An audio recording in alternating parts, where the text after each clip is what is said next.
Hey everyone, today I'm joined by a very interesting guest. His name is Jeffery Deskovic. Unfortunately for Jeffery, he was wrongfully convicted of murder and rape of a 15-year-old classmate when he was in school. Jeffery served 16 years behind bars for a crime he didn't commit, and in that time he had lots of time to focus and figure out how he was going to get himself out of it. Jeffery would go on to get himself exonerated for the crimes he didn't commit. After Jeffery got out of prison, he became a criminal justice advocate. Jeffery is now helping other wrongfully convicted people get out of prison now.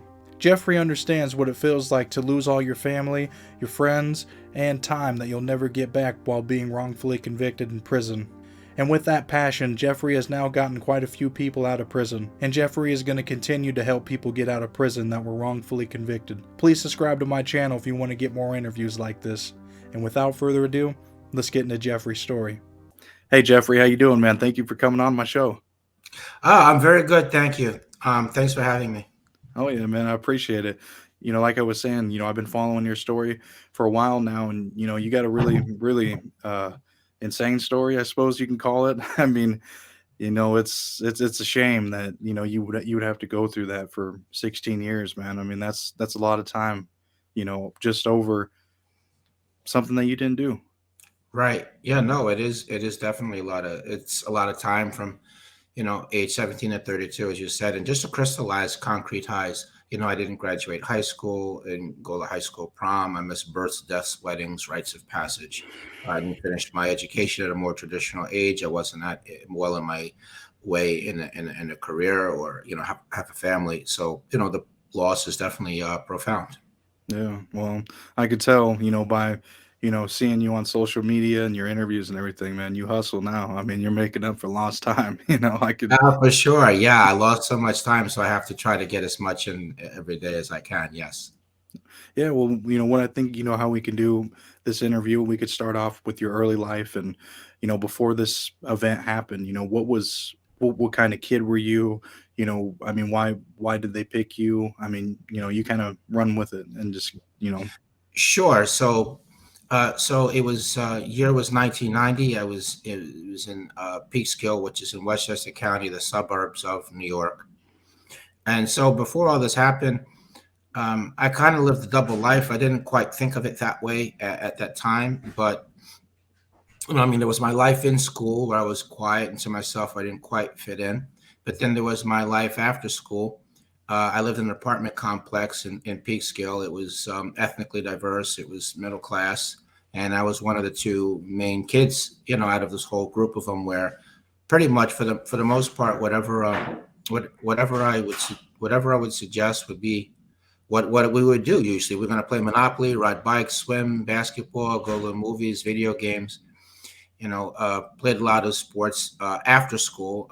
Just like pickup games, we played tackle football with no equipment, on the grass, and kickball, stickball, and that kind of thing. just everyday kid stuff. So, I Just mean, everyday kid stuff. Yeah.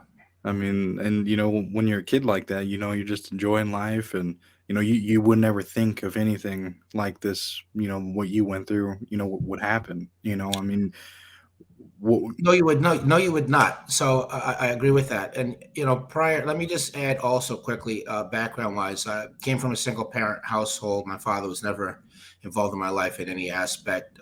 He wanted to get out of financial responsibility. So before I was even born, he was denying that I was his. So I lived with my mother and grandmother and my brother, who's 3.5 years younger than I am. And another important thing to note is this: before I was a teenager, what I dreamed about being when I grew up was actually to be a police officer. Wow. So ironically, of all things, right? Of all So things. yeah, well then that would play a factor into the story as we unfolded. I got on the police radar. So this was a murder and rape of a high school classmate, Angela Correa. She was an immigrant from Colombia. She'd been in the country about a year and a half. She was leading a fairly sheltered life. She was in two of my classes as a freshman, one as a sophomore. I knew her name. She knew mine. That was really the extent of it. We weren't even really on a high buy basis. So murders were pretty rare in Peekskill. And so she was actually in a photography class, and she was sent to take some pictures of foliage. And there was a male student assigned to her. and he played hooky on the assignment. And so for the first time ever, she really went somewhere without her older sister with her. She went to the park in a wooded area to take some pictures of foliage. Male student played hooky on the assignment, and she was taking pictures, and she unfortunately came across the actual perpetrator who was in the park. He was high, and he attacked her. He ultimately murdered and raped her. So since murders were pretty rare, it created an atmosphere of fear, rumor, and paranoia. There were lots of rumors throughout Peekskill. Parents were concerned with their safety, the safety of their children. They were driving their kids to school, picking them up. Immediately after that, there were town hall meetings where safety tips were discussed and updates on investigation were given. I got on the police radar because some of the students that the police interviewed told them that they might want to speak to me because I didn't quite fit in. I guess their thinking was people that were loners. As far as they were concerned, they thought I was really like a loner. I mean, they weren't really privy to what my life was after school. So I guess their thinking was, loners commit heinous crimes.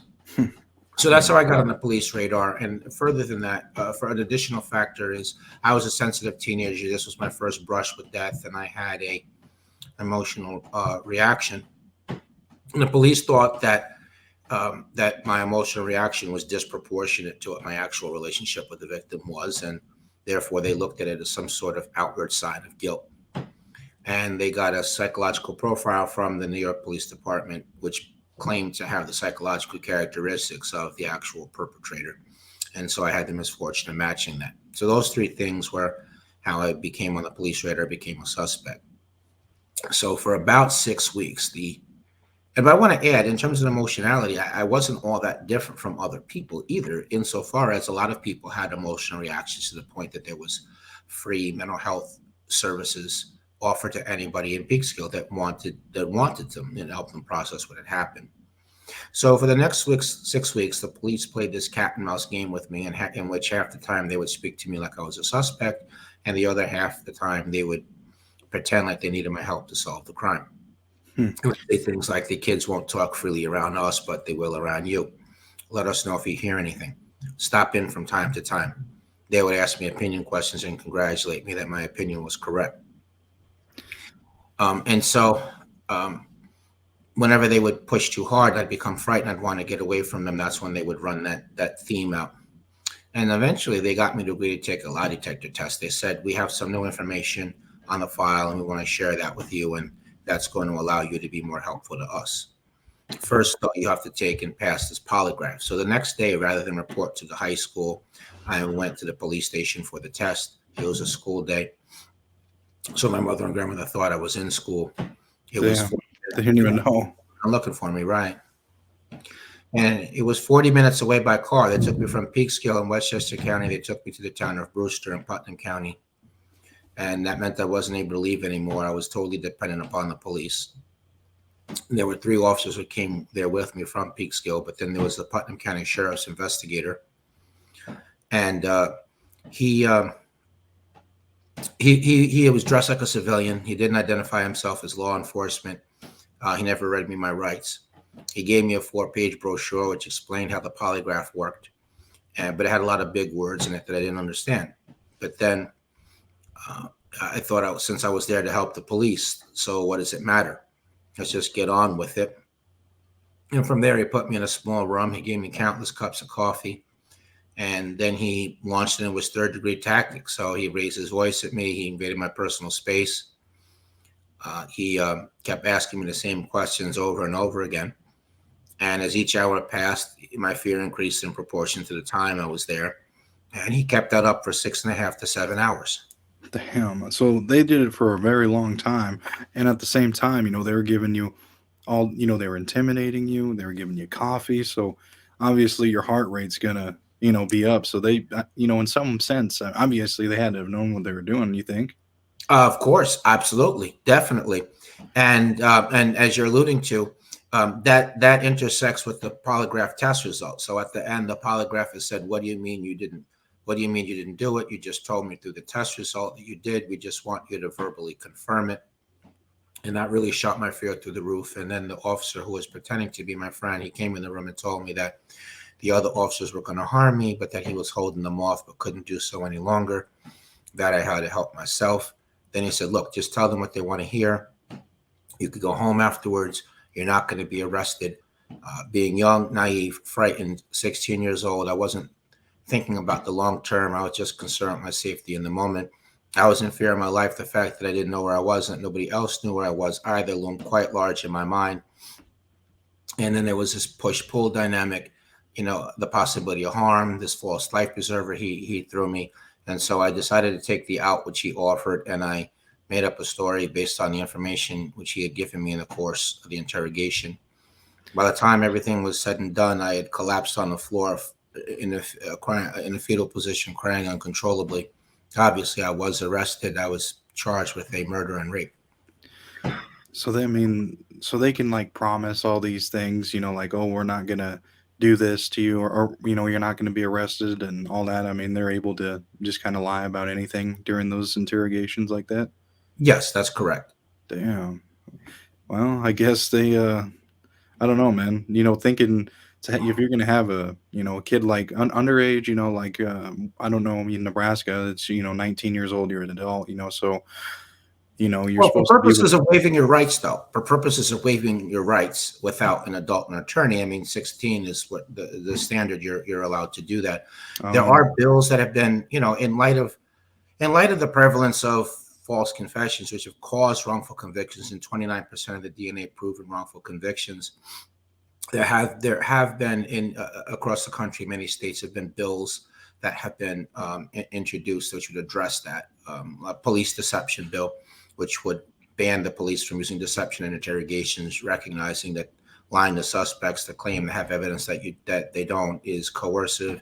Videotaping interrogations. There's the Youth Interrogation Act also, which recognizes that 16 to 17-year-olds and those younger often don't understand their rights. And so therefore they would have to speak to an attorney to explain their rights to them before deciding whether to waive them or not. So in recognition of all those factors, I mean, that legislation is pending, but it was not in force at the time that this happened to me. no, I mean, so I mean that factors in a lot though, as a kid, especially during that age, not really aware of everything, you think the police aren't going to do absolutely anything to tell the truth or help you, and for them to trick you like that, and obviously make you cry and confess to something you didn't do. I mean, that's obviously one of many cases that's probably happened. I mean, there's no Absolutely, sure. And just to build off your point as well, my interrogation was not videotaped. It was not audio taped. There was no signed confession. It was just the cop's word for it. And as I'll mention a little bit in a couple of minutes, when they came to court, they left the threat and false promise out of their testimony. Hmm. So before I went to trial, the results of a DNA test came in from the FBI lab, which showed that semen found in the victim didn't match me. But rather than acknowledge they made a mistake, they continued to prosecute full speed ahead. In order to explain away the DNA evidence, the prosecutor got the medical examiner to commit fraud to claim. This is 6 months after doing the autopsy. The medical examiner suddenly claims that he remembered that he forgot to document medical evidence, which he said showed that the victim had been promiscuous, which is what opened the door for the prosecutor to argue that that was how the DNA didn't match me, that she was sleeping around. And then he took it a step further and mentioned another youth by name that he claimed had slept with the victim. Yet he didn't have a DNA test performed in order to prove that. He didn't even call him as a witness. He just made an unsupported argument to the jury. And my lawyer allowed him to get away with that. And the victim's family was not coming to court. So they had no idea what was being said about her in the courtroom, that her reputation was being disparaged Hmm. in the furtherance and trying to wrongfully convict me. Yeah, I mean, I mean, that's another problem too. Is he brought up that argument to the jury, and they're just gonna, without proof. I mean, either way, they're still gonna want to. They're listening to it. It's in their head already, so it's not. I don't know. I've never been on a jury or anything like that, but It's It's just confusing to them, and it's not proper legally. You're supposed to put forth some evidence before you can then make arguments and inferences based on it. You have to set an evidentiary foundation, and the prosecutor didn't do that. yeah, And my lawyer essentially didn't defend me. He never interviewed or called as a witness my alibi. I was actually playing wiffle ball when the crime happened. Rarely met with me, always was shutting me up when I tried to explain to him what happened in the interrogation room and that I was innocent. One time he told me he didn't care if I was guilty or innocent.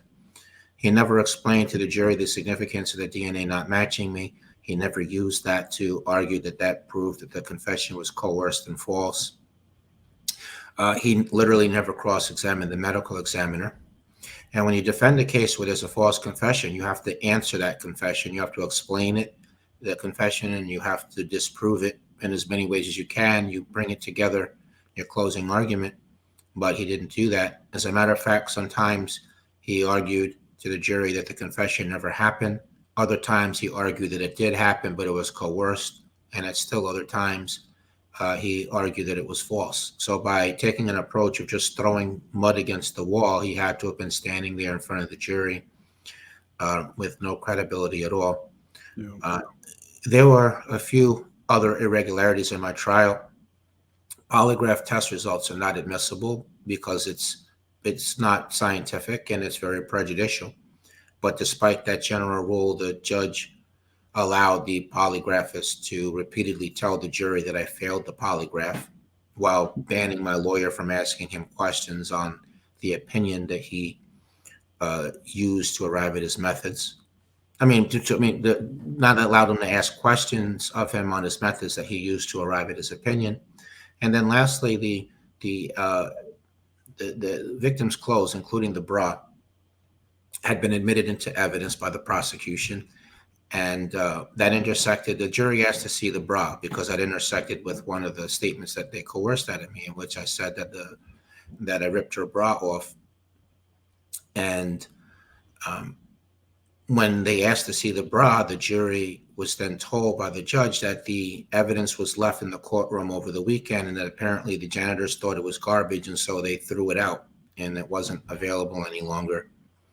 And added all up, I was wrongfully convicted of murder and rape, and since I had been arrested as an adult, charged as an adult, I was therefore given an adult sentence of 15 to life, where I was sent to a men's maximum security prison.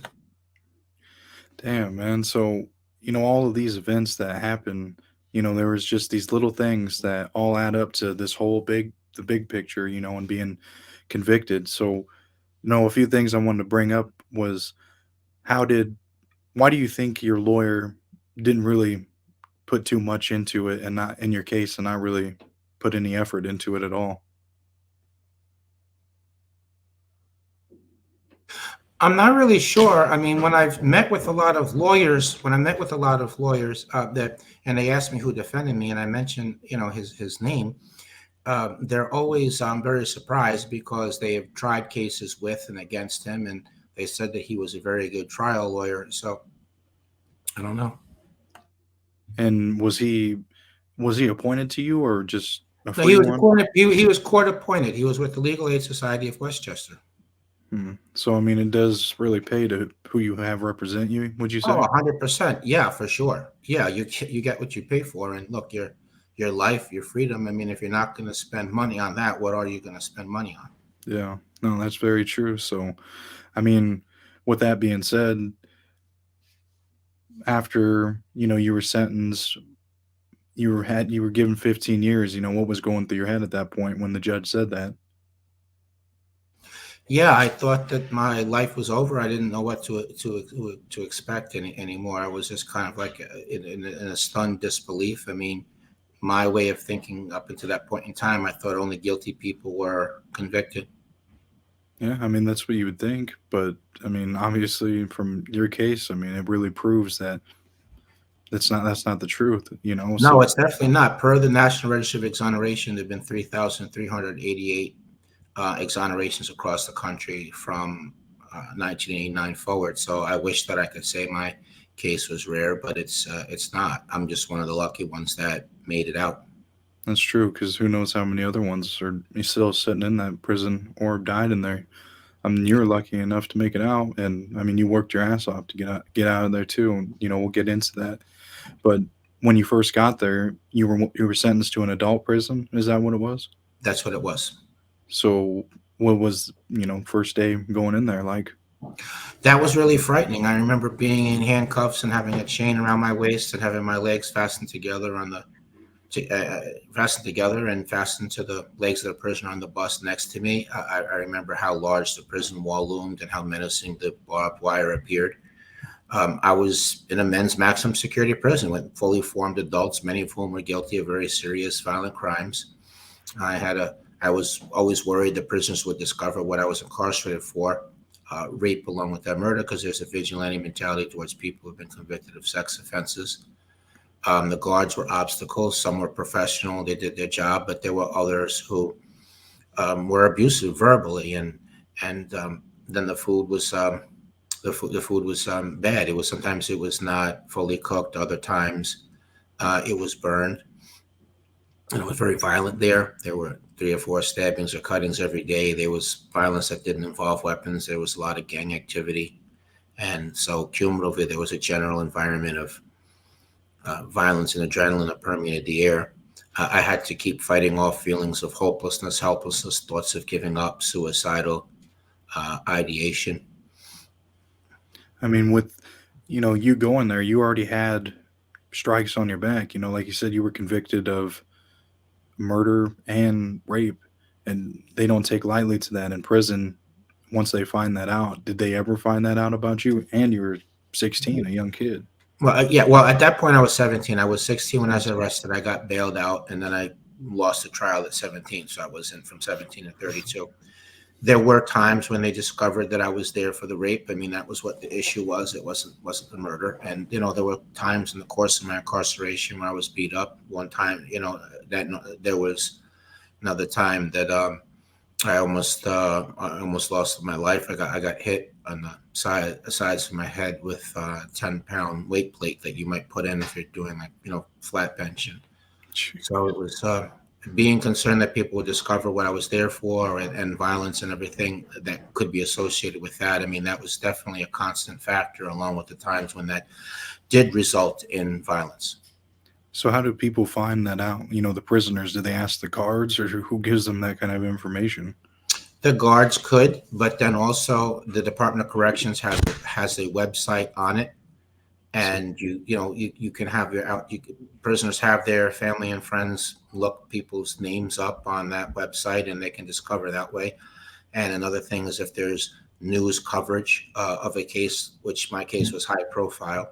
And another way is that the prison has a law library, and when their decisions on appeals come out, the decision comes out in the law books, so that people can cite those cases and the legal, the rationale and the decisions to further their legal arguments. And so you could look somebody's case up that way as well. And mm, actually, probably during the worst time period of all, when it came to that whole vigilante mentality towards people convicted of sex offenses, they went to the law library and looked my case up, and then they made photocopies of it. They made a lot of photocopies of it, and they were handing it out to people, and they stapled it on like a bulletin board where announcements are supposed to be regarding new prison rules and regulations. Or they had my case stapled there. damn. So everybody would find out at that point. Right. So, what was your family's thoughts on this? Did they believe you?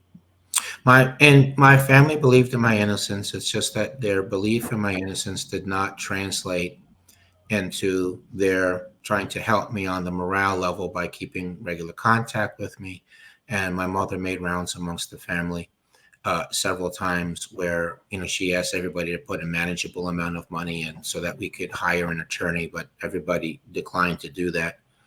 I did have one uncle who worked in law enforcement that the police managed to convince that I was guilty, and his daughter believed that I was guilty, but everybody else thought I was innocent. But like I said, that really didn't translate into assistance on any level. My grandmother passed away while I was wrongfully incarcerated.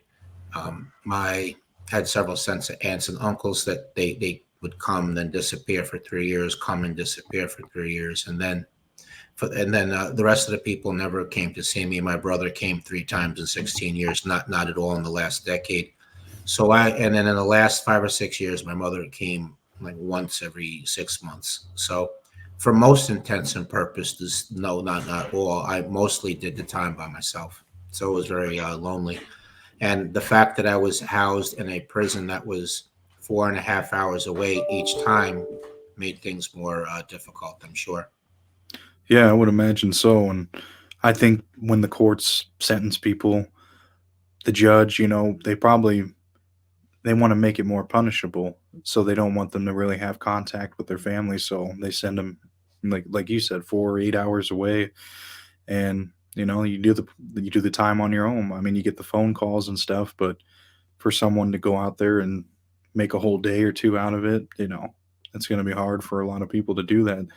So they definitely, the judges and whoever came up with that. I mean, Yeah, well, yeah, the Department of Corrections policy, sure, and look, it was expensive also. I mean, to do a long trip like that back and forth, it's expensive. You put gas in the car, and if you're going to eat something while you're on the visiting room, they have vending machines there because if you're on the visiting room floor, they're not going to feed you while you're there, so you would have to purchase items from it, and then of course there's the guards used to do things to discourage visitors. I mean, just the whole visitor processing.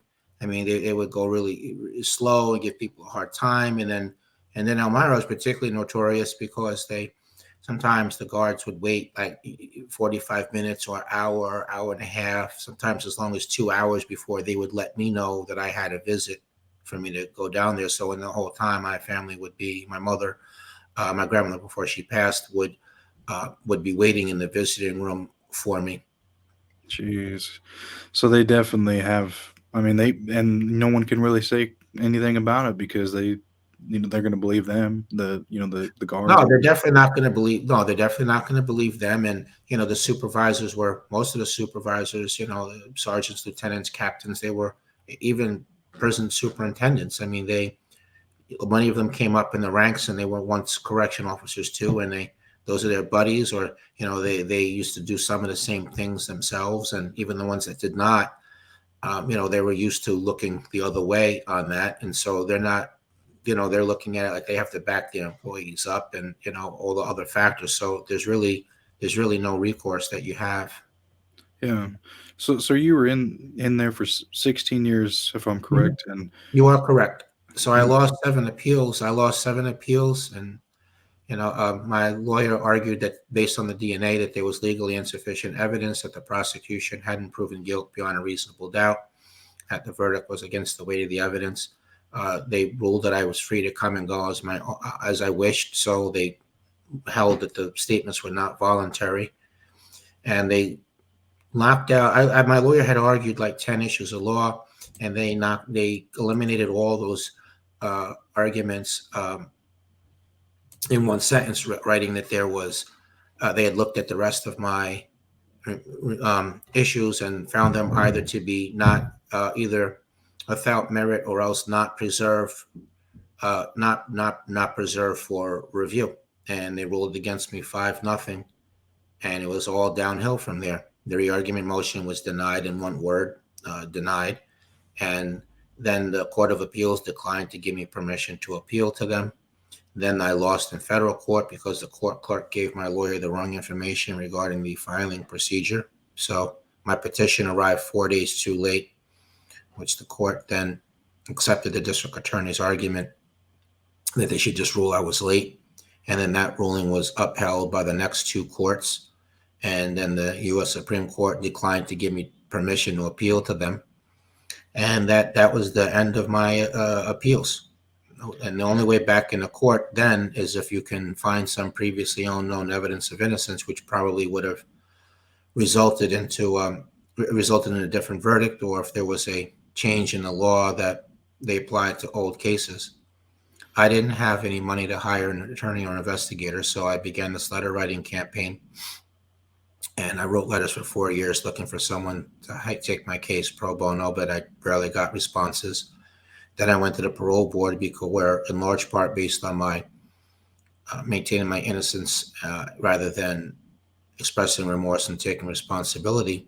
I was denied parole, and I wound. They ordered me to appear in front of them 2 years later, and I wound up doing one more year before I was then exonerated.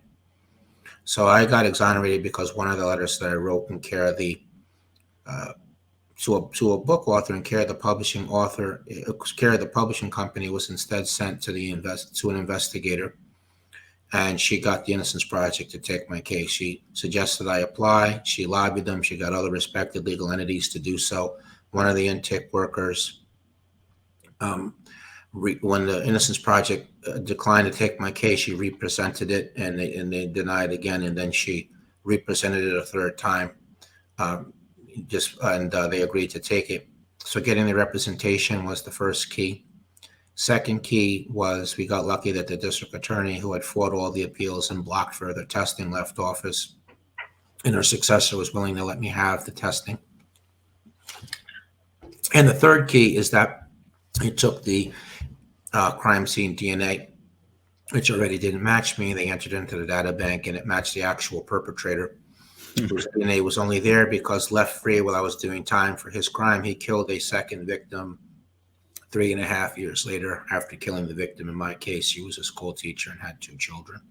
So on September 20th, 2006, the conviction was overturned and I was released and went back to court November 2nd, 2006, where all the charges were dismissed against me on actual innocence grounds. And the actual perpetrator subsequently to that was arrested and convicted of the crime and sentenced. So after he committed that murder on the other person, on the other woman, he was already in prison then. So they didn't. How did they rearrested him, or he was already in there and just convicted him again? Well, he was at the time he got caught for killing Angela. He was already in prison for killing the school teacher. By that point, he had 13 years in on a 20 to life sentence for killing the school teacher. And then, he got 20 years for killing the victim, in my case, added to his sentence. So when you got that exonerated and in court, how was that like? Because you had to prepare for that for, what did you have, a few weeks or something to get prepared? Or just my conviction was overturned in 2 parts. I mean, firstly, they overturned the conviction and I was released, but the indictment was not dismissed. So there was a period, there was between September 20th and November 2nd. So it was about 6 weeks that the case was still pending. And then I went to court November 2nd, they dismissed. But so there was that time period, but there really wasn't much to prepare for. I mean, that they just wanted to do some additional confirmatory tests. And then after that, when you were free, did they, at that point, do you have to file a lawsuit in order to get money? I did. I had to file a lawsuit in state court and then in federal court in order to get financial compensation. It took me 5 years though to do that, and there was nothing to help me get from point A to point B. It was very. I feel strongly it's a governmental obligation that they should provide housing, costs of living, medical and dental care, mental health services, job training, job placement, classes on technology, access to public transportation. But do they do any of that? They don't. No, they don't do any of that. They just released you, and that's it. Like if you were a regular prisoner when you weren't. True. And it was very hard for me when I was released. I was released without nothing. As I mentioned, I was always passed over for gainful employment. I mean, I was making money as I caught on as a weekly columnist, and I was making money doing speaking engagements. But the columnist gig, there was only a weekly paper, so they only wanted 1 article a week. And doing presentations is not a consistent form of income. So I didn't have very much money coming in, and as a result of that, I lacked stability of housing. I bounced around from place to place. At one point, I was a couple of weeks from going in a homeless shelter. Mercy College, which had given me a scholarship to finish the bachelor's because I had gotten the GED and associates while I was in prison, and another year towards the bachelor's at the time that funding for college education for prisoners was cut. So that I got the scholarship from them, and they allowed me to. When I lost my temporary housing, they allowed me to live on campus. But in terms of the other difficulties associated with reintegrating, there was a psychological after effects of what happened to me and trying to readjust to being free. There was a stigma. Yeah, I was in prison for 16 years wrongfully, but I was there for 16 years. So how much of that rubbed off on me? Was it safe to be alone someplace with me? So definitely that was a big obstacle with respect to personal relationships. Technology was different. GPS, cell phone, internet hadn't been created.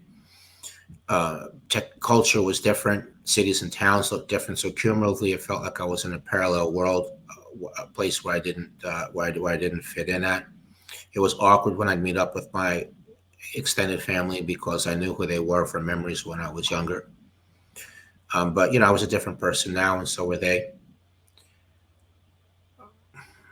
I had to. I never before lived alone. I never went shopping. I never wrote a check. I hadn't had a license. I never had to balance a budget. So all those things made it particularly difficult for me to readjust. No, I would imagine so because you went from being a child to being a grown adult. From coming out of there for 16 years. I mean, that's a big difference. You were 17 when you're convicted, 16 years in, you come out. I mean, you're expected to be a grown adult, and mm, I don't. Some people say you come out with feeling like at that age that you went in. I did. I came out at 32, but I felt like I was 17. So I've experienced what you're talking about. You're exactly correct. Wow, wow. I mean, it seems like you well adjusted now. I mean, you became an I, attorney. I did, but I went to see mental health professionals 4 times a week for 6 years. So there's that, and I've been home for 16 years now. So finally, the amount of time I spent in prison kind of leveled off now. Subsequent to, well, at the same time I was having all of my difficulties readjusting, I also got the bachelor's degree. I started doing advocacy work. I was speaking, I was writing, I was meeting with elected officials on asking them to pass changes in the law aimed at preventing wrongful conviction. And I was trading privacy for awareness, so doing media interviews and hoping that that would help build support for changes in the law. I wound up getting a master's degree from John Jay College, criminal justice. My thesis was written on wrongful conviction, cause, and reform because I thought that the additional credential would make me a more effective advocate.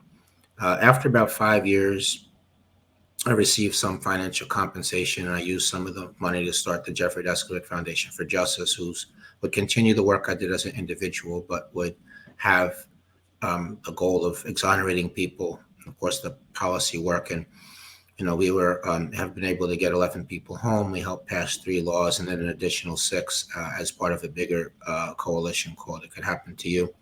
And at some point, I became not satisfied with sitting in the front row of the courtroom. I wanted to sit at the defense table. I wanted to represent some of the clients. I wanted to make some of the arguments.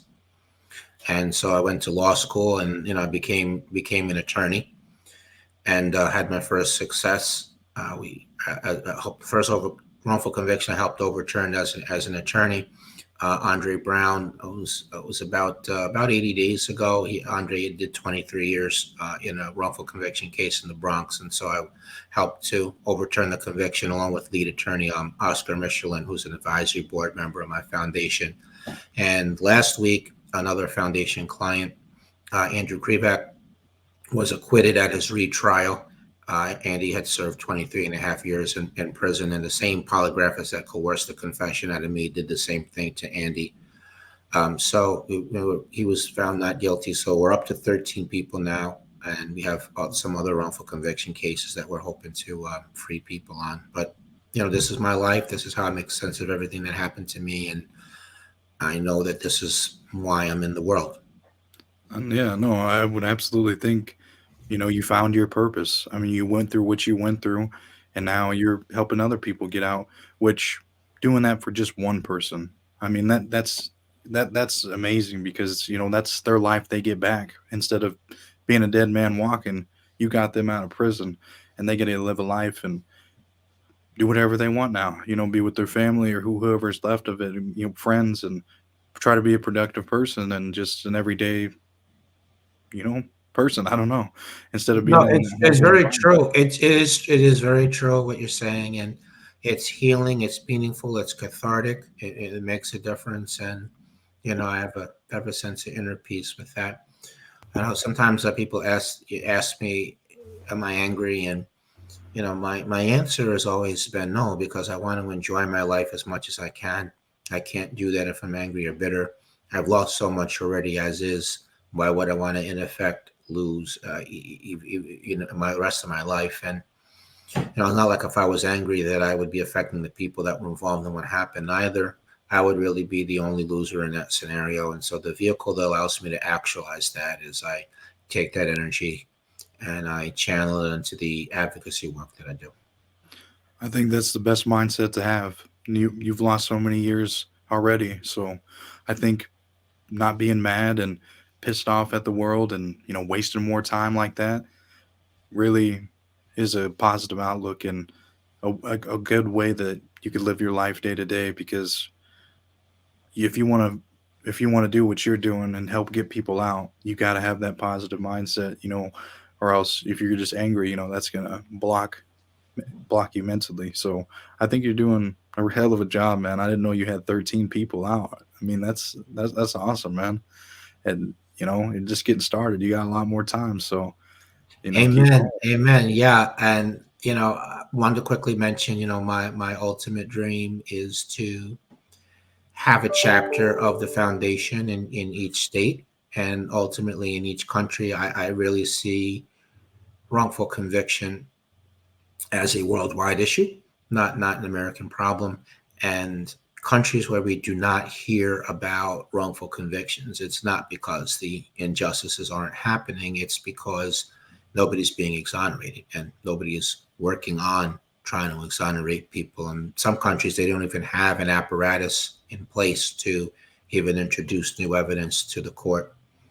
One of my dreams and of expansion, I mean, that'll obviously be when public support, financial support will allow that. We're always looking for donors, whether large, middle size, or small. We do have a crowdfunding page on the website Patreon, which is for when people are willing to be recurring monthly donors rather than a one-off. I mean, my crazy dream is, what if there were 25,000 people, for example, willing to sacrifice $3 to $5 a month recurring basis? I mean, that would give close to like $1 million of revenue, and that increased capacity would allow us to work on freeing even more people. I mean, we do have about 5 cases that are active now, but that means there's another 12 that are approved that we, as currently constructed, we don't have the capacity to work on those cases, and so the people are just they're sitting there and they're waiting. So if you're watching this and if you're so moved, I mean, think about becoming a donor. Please help me get it out there on social media and any other way that you can think of to help get it out there. So I did want to mention that to people. And also, if they have enjoyed the interview today and like to learn a little bit more about me, there is a documentary short out about me on Amazon Prime. It's called Conviction. It was produced and directed by Gia Wertz, and it's gotten into 17 festivals, has won 4 awards rather. So that's another way to learn some more. Well, I'll be sure to put your links in the video description if anybody wants to check him out. I mean, if you really want to support something good and positive, I mean, Jeffrey's right here is the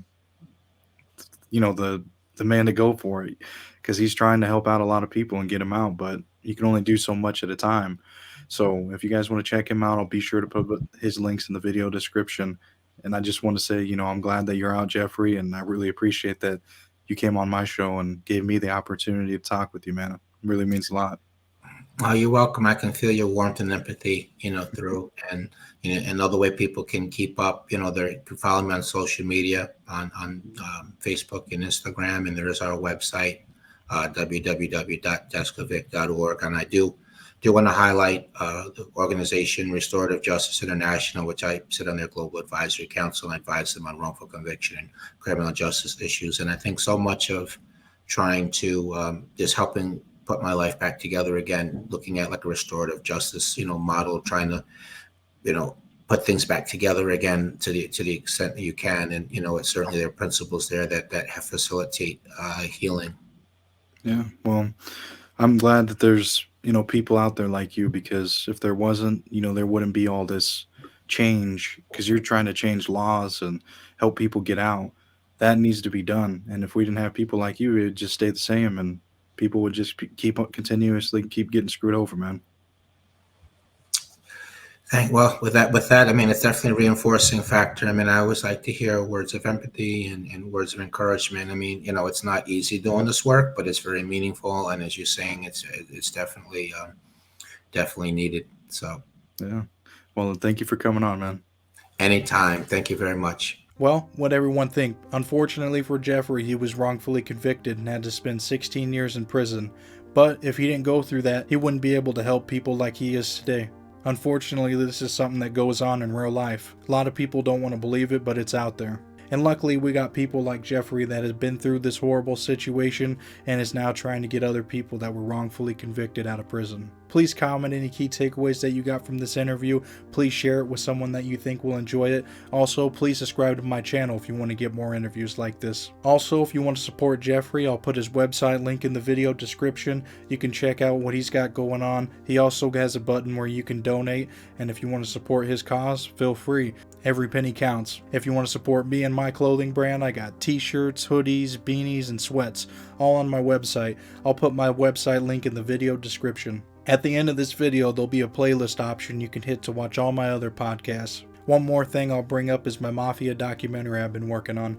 It's all ready to go, it's just about promoting right now, and it's about to be coming out soon. My documentary is a documentary series about the rise and fall of the American Mafia. There's 11 episodes, each episode is about a different crime family. I got ex-mobsters, law enforcement, and mob experts on this documentary, so I think a lot of people enjoy it. Please subscribe if you want to get that as well when it comes out. And furthermore, check out this trailer to get a better understanding of what my documentary is. This life is very twisted. You never know when it's your time to go. One day you're putting in work with someone, and the next day they're taking you out. In our days, it was very quiet. Nobody ever talked about this. Nobody glamorized it. It was all like hush hush. Not a glamorous life. And again, it's not what you see in Goodfellas. It's not what you see in Casino. Some days you were dead broke. Some days you had $2,000 in your pocket. It wasn't every day. You don't know anything else. You don't know what it is to go wake up 6 o'clock and go to work. Work? What the fuck is that? I wasn't going to work. Even bosses get murdered in this life. There was younger guys underneath him, and he wasn't doing the right thing, I guess. He was coming out of the card game, and unfortunately, a lone gunman came up and shot him 5 times. People who knew me would tell you I like to use the bat a lot. If I had to shoot you, I'd shoot you too. I've done that. This life requires many mixed personalities. You have to wear many hats in this life to try and survive. You become 4 or 5 different people all at once. And you got to go home and be a dad and a husband. You got to go to work and do your job. You got to be out in the street and be a gangster. Bonanno family is called Bonanno family because of my grandfather, Joe Bonanno. That life there is done. Today you have to be legitimate today. Man, but you got to be an idiot to want to be a hooligan today. Jail time's now like 100 years for doing nothing. You'll be dead, in prison for life, or in the witness protection program. I don't know anybody. Now, when Mafia turned their back on me, I know everybody. There was the big flip of the Gambino underboss, Sammy the Bull Gravano. Here he is, signing autographs in a restaurant on Mulberry Street. And was supposed to be a secret organization. He was a very, very, very violent guy. No question about it. Albert Anastasia, he was a Brooklyn guy. He was probably the biggest killer in the history of the mob. Michael Francis, his father, Sonny, was a really tough guy. But he really raised his son right. If you want to see a gangster, that's Sonny Francis. And John Sr. don't compliment anybody. This is a documentary series about the American Mafia. It includes 11 different crime families. Each episode is about a different one. The crime families include the Gambino, Genovese, Bonanno, Colombo, Lucchese, the Gallo Crew, Chicago Outfit, the Philadelphia Mafia, the Patriarca, the Trafficante crime family, and the Jewish Mafia. Please subscribe to my channel to watch each episode as they come out.